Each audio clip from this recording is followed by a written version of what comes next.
Bonjour et bienvenue dans le podcast du Human Factor. Je m'appelle Alexis Eve et tous les mercredis, je vais à la rencontre des startups les plus véloces pour rentrer en détail dans les bonnes pratiques RH qui leur permettent de faire du facteur humain un levier de croissance plutôt qu'un risque. Je pense que le rôle d'un manager, c'est un rôle particulièrement clé. C'est un rôle qui est amené à évoluer. Le Human Factor, ce n'est pas qu'un buzzword. C'est aussi le nom de notre premier livre. Les clés de l'alignement entre associés, d'une organisation adaptée ou encore de la bonne relation à son travail. The Human Factor, c'est 100 pages de retour terrain des plus belles startups et de bonnes pratiques actionnables. Si vous voulez en savoir plus, allez tout simplement sur www.yaniro.co/book, B-O-O-K. On met le lien dans la description de l'épisode. Pour l'heure, je vous laisse avec l'invité d'aujourd'hui et vous souhaite une bonne écoute.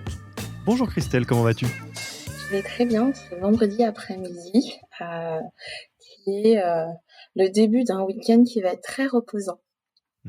Oui, c'est ce qu'on se disait un petit peu avant d'enregistrer. C'est la même de ce côté-là. On enregistre à distance, hein, comme le veut l'époque, même si on avait prévu à l'origine d'enregistrer in situ dans vos très jolis locaux. Et bah, écoute, en tous les cas, Christelle, je te remercie beaucoup d'avoir accepté notre invitation sur le podcast du Human Factor de Yaniro. Et comme vous avez pu le lire dans le titre de l'épisode, tu es Head of HR chez Litchi et MangoPay. Et peut-être à défaut de repitcher Litchi et MangoPay, qui est, je pense, très connu et que voilà, donc tout le monde a bien en tête, ça vaut peut-être la peine quand même de donner quelques éléments de dimension de Litchi et MangoPay, parce que je ne suis pas certain que celles et ceux qui nous écoutent ont une idée de quelle taille ça fait, depuis combien de temps ça existe. Et est-ce que tu veux nous partager ça ? Oui, avec plaisir. Alors, Litchi, j'espère que tout le monde connaît l'objet de notre entreprise. On est une plateforme de cagnotte en ligne qui a été créée en 2009 par Céline Lazorte. On est aujourd'hui 70. On a bien grandi depuis les débuts de Litchi. Une autre société sœur est apparue dans le giron de Litchi, c'est MangoPay, qui depuis a bien grossi. On est 180 et la société, elle existe depuis 2013. Donc Litchi et MangoPay sont un groupe qui est détenu par le Crédit Mutuel Arkea et on est à environ 250 personnes aujourd'hui. Et c'est pas fini de grandir. Et toi, tu as rejoint donc le groupe Litchi. Je pense que vous étiez à peu près moitié moins que ça, c'est ça ? Oui, alors moi je suis arrivée en mars 2019, donc ça va faire 2 ans. Quand je suis arrivée, on était plus ou moins 130 personnes.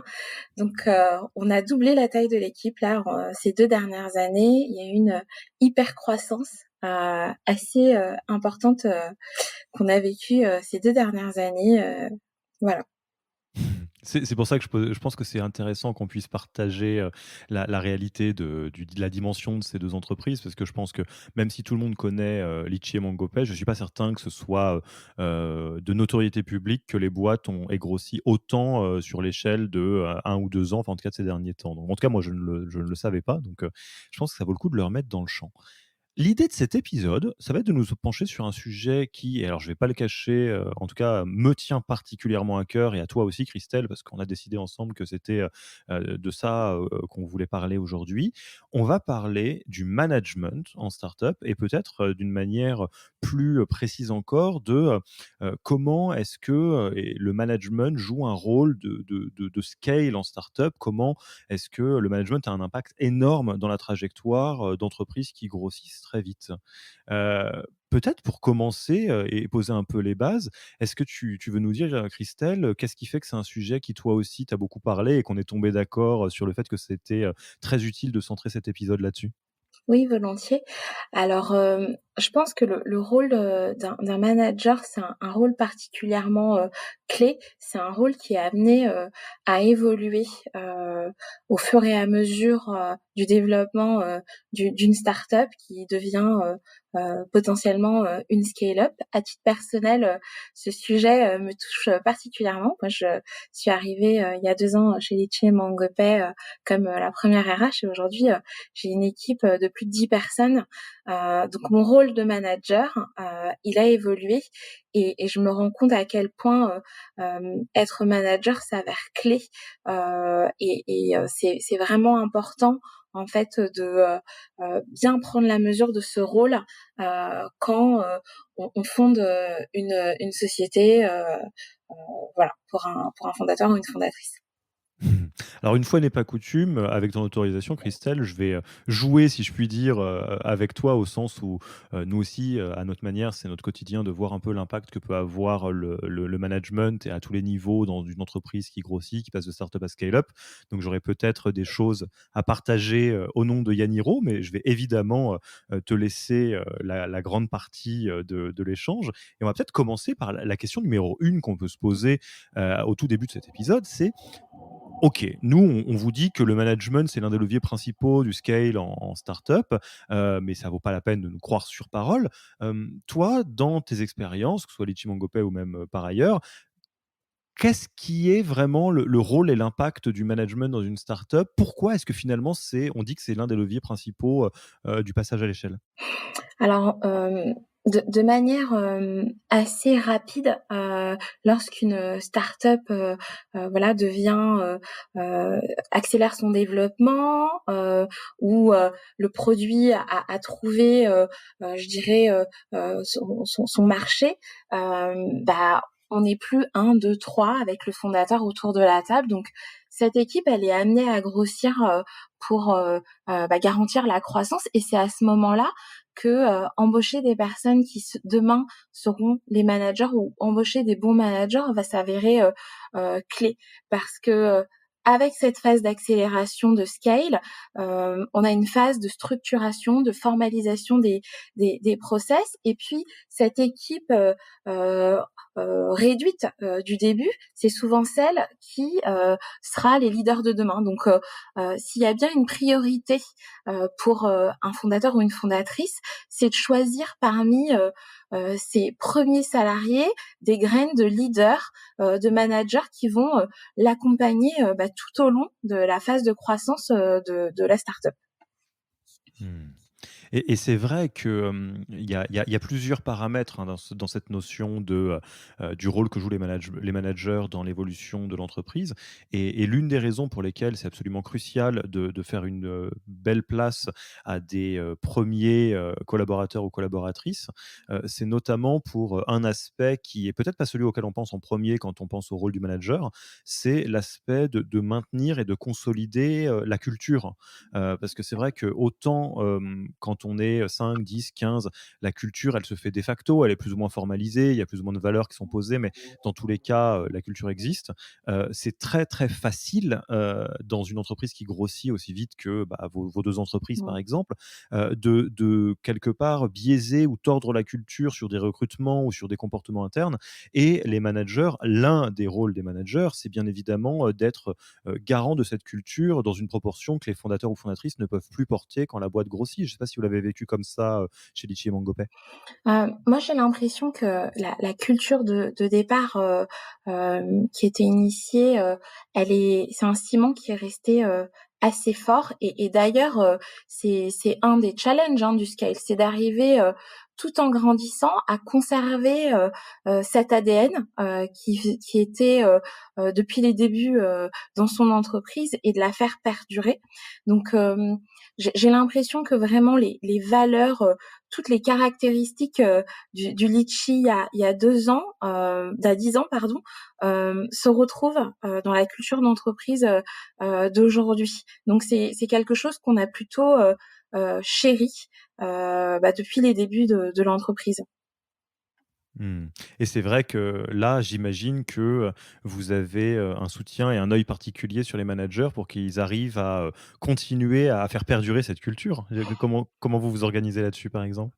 Bah, absolument, les managers, ce sont, finalement eux qui sont les gardiens du temple, en termes de culture d'entreprise, puisque dans la gestion de leur équipe, c'est eux qui vont, définir, je dirais, l'identité, l'état d'esprit, les valeurs, le fonctionnement. C'est finalement tout ça qui fait que, chaque entreprise a sa culture propre et ce qui va faire aussi qu'elle va, se différencier des autres. Donc le rôle d'un manager, c'est finalement de travailler et puis, je dirais d'être le ciment de ces valeurs communes, de l'insuffler de la bonne façon, et de la transmettre, au fur et à mesure et donc, en ça, on peut dire que les managers, ce sont les premiers ambassadeurs.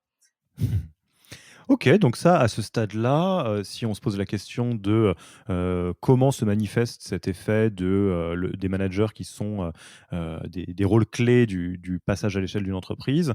Là, on vient de vraiment de voir ce qui se passe du côté de la culture et du coup la valeur, d'avoir des premiers collaborateurs et collaboratrices qu'on fait, monter en compétences en management et en leadership pour, maintenir cette culture. Bien évidemment, le rôle des managers n'est pas uniquement, que du côté de la culture. Ça fait presque sourire quand on le dit comme ça, mais c'est pour ça qu'on a commencé par ça, parce que c'est peut-être quelque chose qui est moins, présent dans les esprits et qui est pourtant absolument crucial.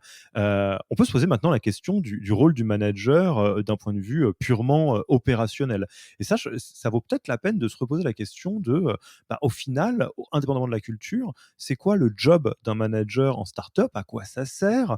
C'est quoi sa North Star métrique, si j'ose dire, hein? Où est-ce qu'il doit regarder? Et chez vous, du coup, à quoi sert quelque part, les, différents managers? À quoi servent, du coup?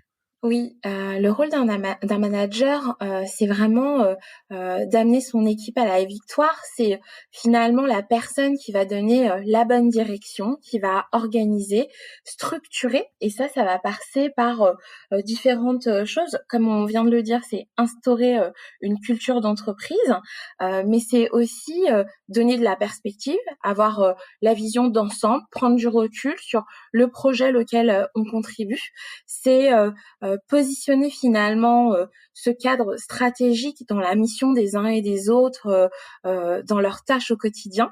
Analyser, je dirais, les challenges, les enjeux, auxquels l'entreprise fait face et puis, y permettre d'y relayer, les rôles et les missions des uns et des autres. Hem, je pense que ça, c'est, le rôle, c'est une des missions clés et puis, un manager, bah, c'est quelqu'un qui travaille avec des personnes, des humains, donc c'est aussi quelqu'un qui, prend soin de ses équipes, qui prend, régulièrement, le pouls des uns et des autres, dans leurs missions respectives et qui s'assure, bah, de pouvoir les faire, évoluer, grandir, monter en compétences, hem et instaurer, un environnement dans lequel chacun se sent, bien, à sa place, heu et c'est hyper important du coup, pour un manager, bah, de valoriser, d'encourager et de faire, de nourrir, je dirais, les uns et les autres, au quotidien et sur le long terme.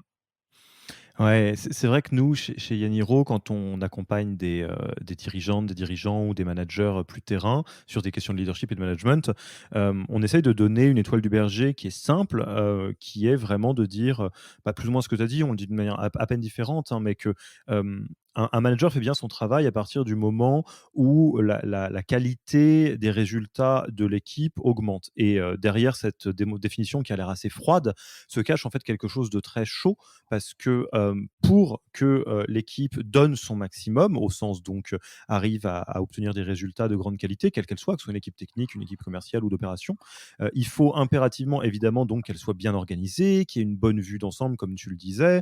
Il faut que tout le monde se sente bien parce que personne n'est capable de donner son maximum dans une équipe dans laquelle il n'y a pas de confiance ou un niveau de relationnel qui est bas ou mauvais.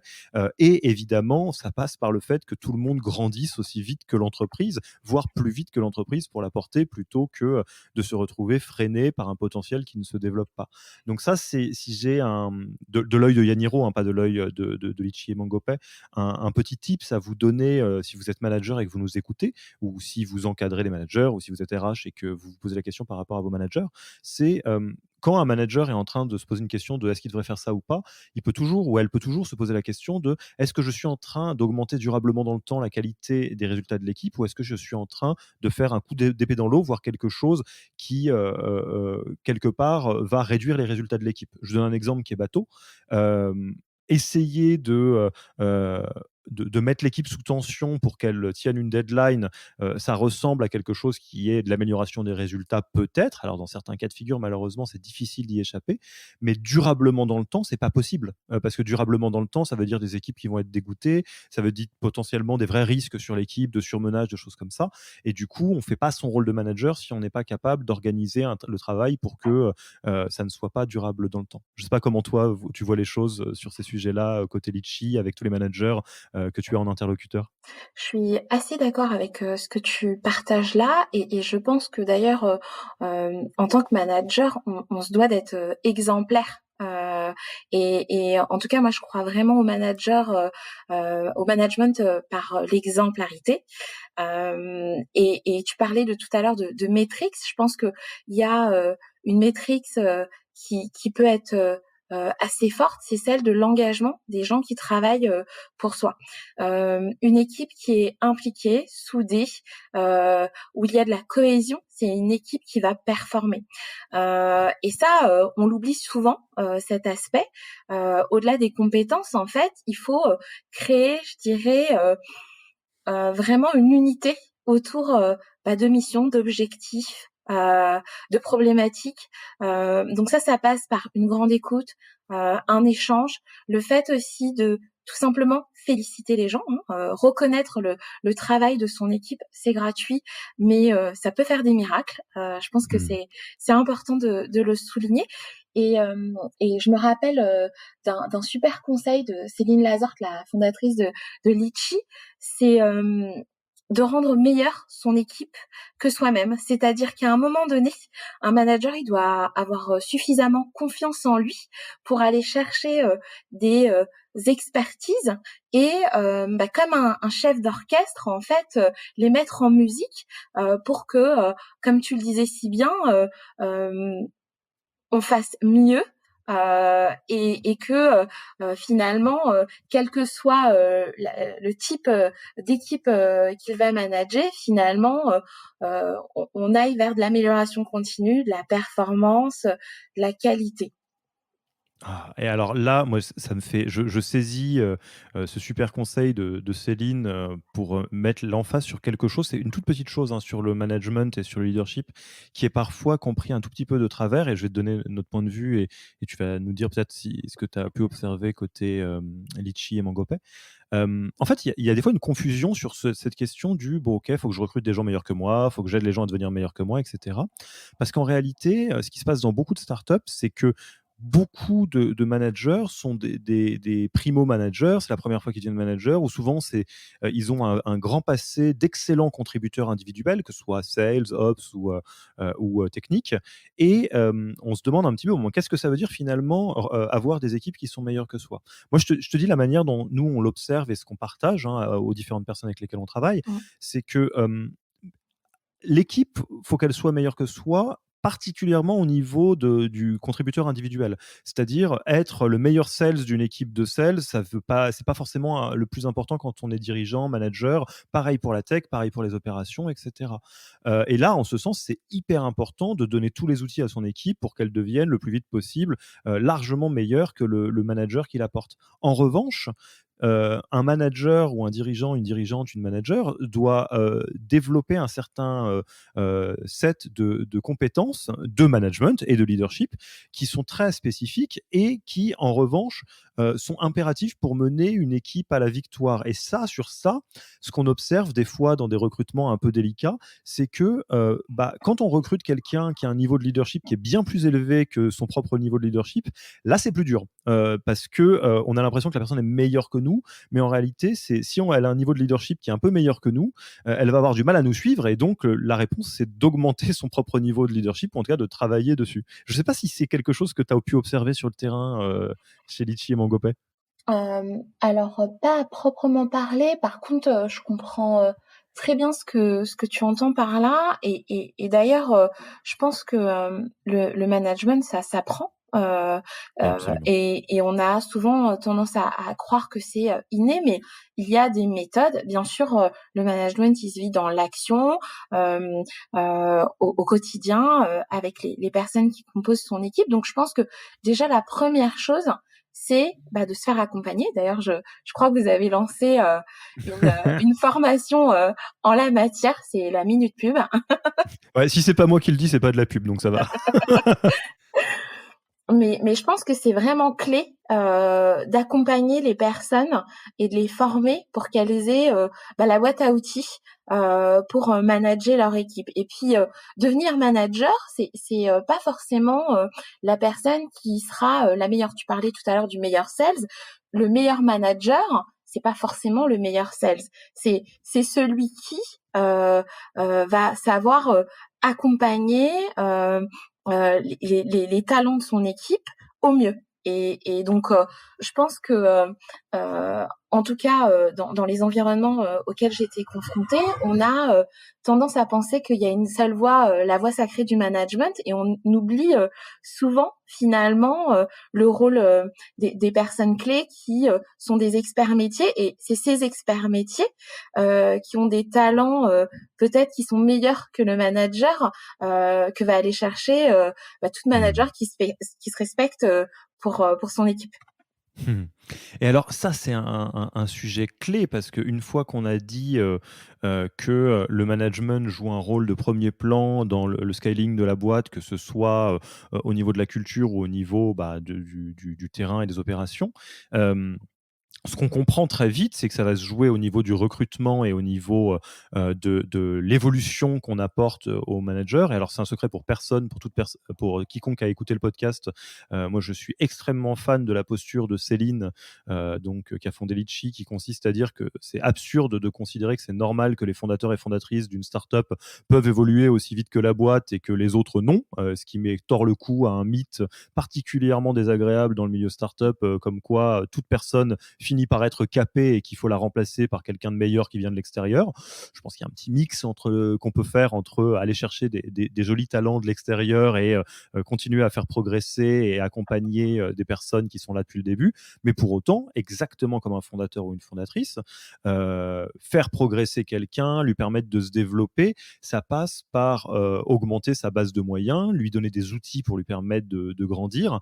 Comme tu disais, ça peut passer par de la formation, ça peut passer par différentes choses. Et moi, j'aimerais bien savoir de manière très concrète, peut-être une double question.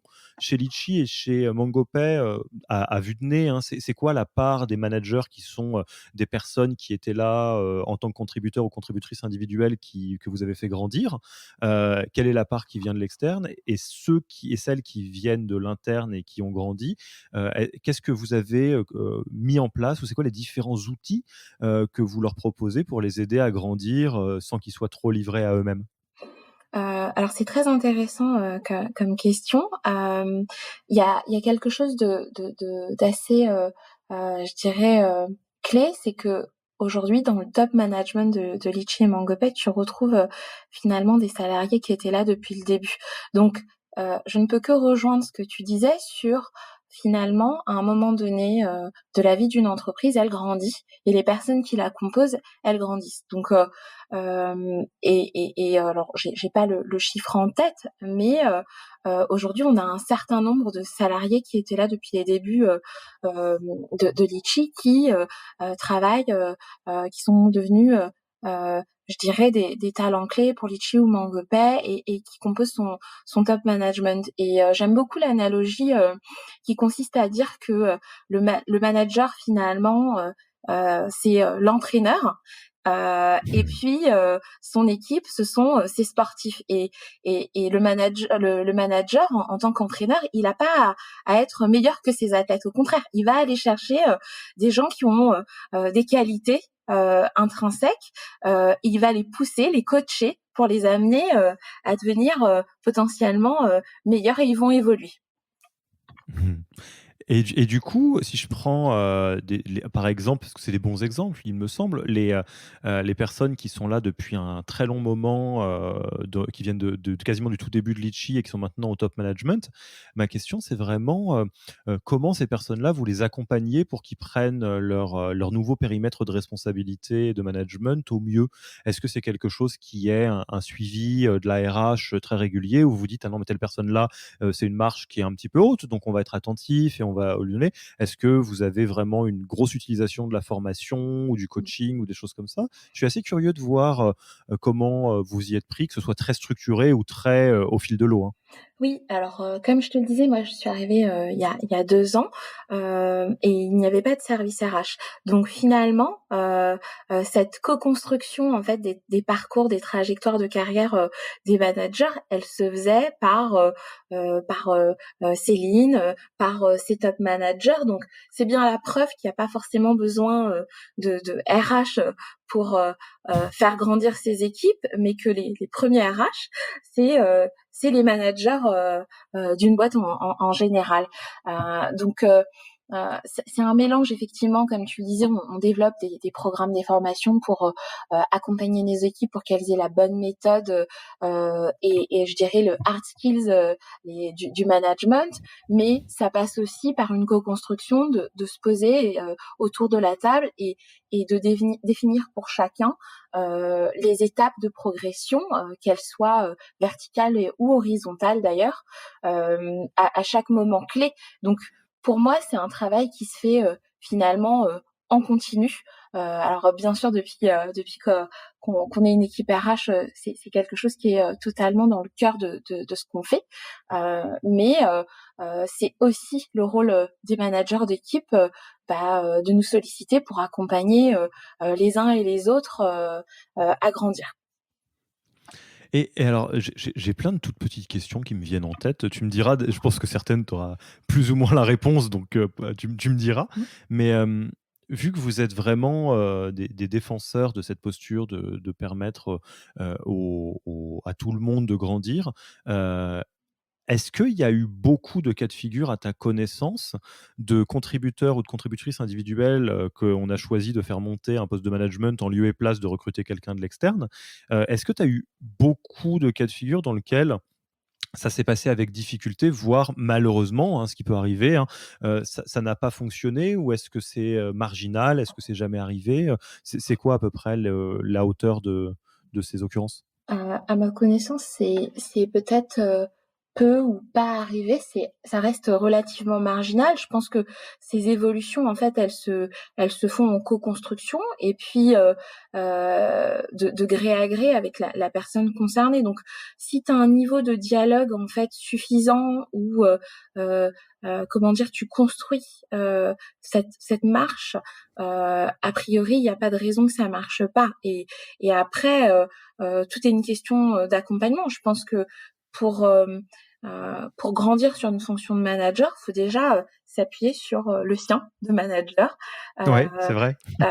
et je pense que ce rôle de mentorat, d'avoir, quelqu'un qui nous accompagne, il est clé. Donc alors, j'ai pas comme ça, tu vois, souvenir de situations où ça marche pas, mais en général, tu peux aussi à un moment donné, heu, choisir de te concentrer sur une expertise métier versus, de la gestion, humaine, et ça, Mmh. c'est un peu, chacun qui va décider à quel moment, c'est la bonne période, mais ça s'est toujours, bien relativement bien passé. Donc j'ai pas trop de situations problématiques là qui me viennent en tête, tout de suite.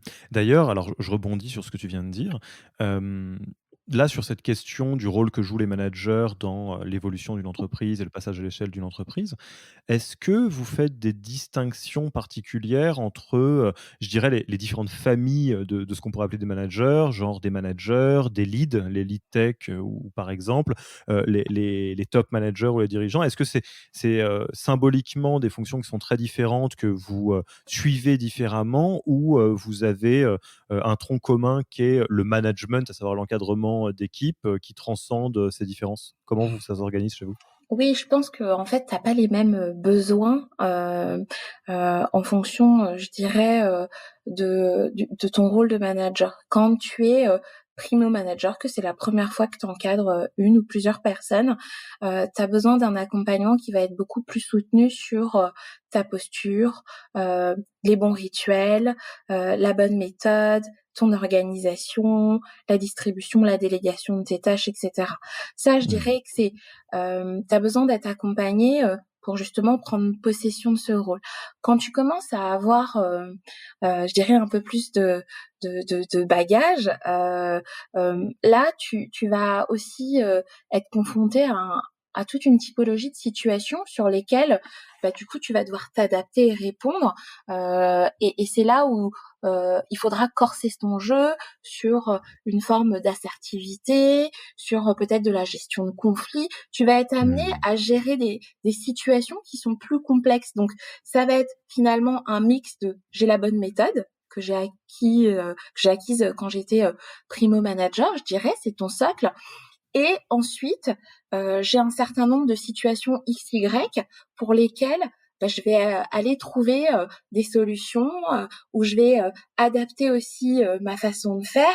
Et là, c'est un accompagnement qui va être, je dirais hybride entre un format, vraiment hard skills et puis un format où tu te fais accompagner, coacher.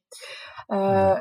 Quand tu es sur un rôle de top manager, où tu dois porter la vision, finalement, de l'entreprise, déterminer, la stratégie, son futur, hem, tu vas pas être sur le même, sur la même étape. Et donc là, c'est un accompagnement qui est tout à fait différent. Donc je dirais que, voilà, si je devrais, segmenter, tu as, un accompagnement vraiment de primo manager, j'accède à ce métier.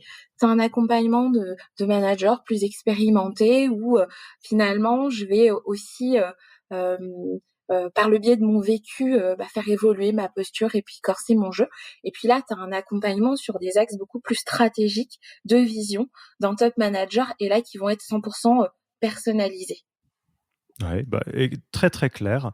Je pense que là, on a fait un bon tour, hein, quand même sur cette question. Je vais balayer, une petite fiche mémo, pour, celles et ceux qui auraient besoin d'un résumé et tu me diras, Christelle, si tu es d'accord et si tu veux rajouter quelque chose qu'on aurait oublié. Mais donc en résumé, management, c'est une fonction clé, de l'évolution de l'entreprise parce que, ça permet de scaler la culture, et les opérations. Pour autant, le management, c'est quelque chose qui s'apprend, donc au-delà du réflexe classique qui est de se dire qu'on va recruter quelqu'un de l'extérieur, qui a de la bouteille ou du bagage, on peut tout à fait aussi permettre à des gens qui étaient là depuis le début de monter, en management, mais il faut les accompagner.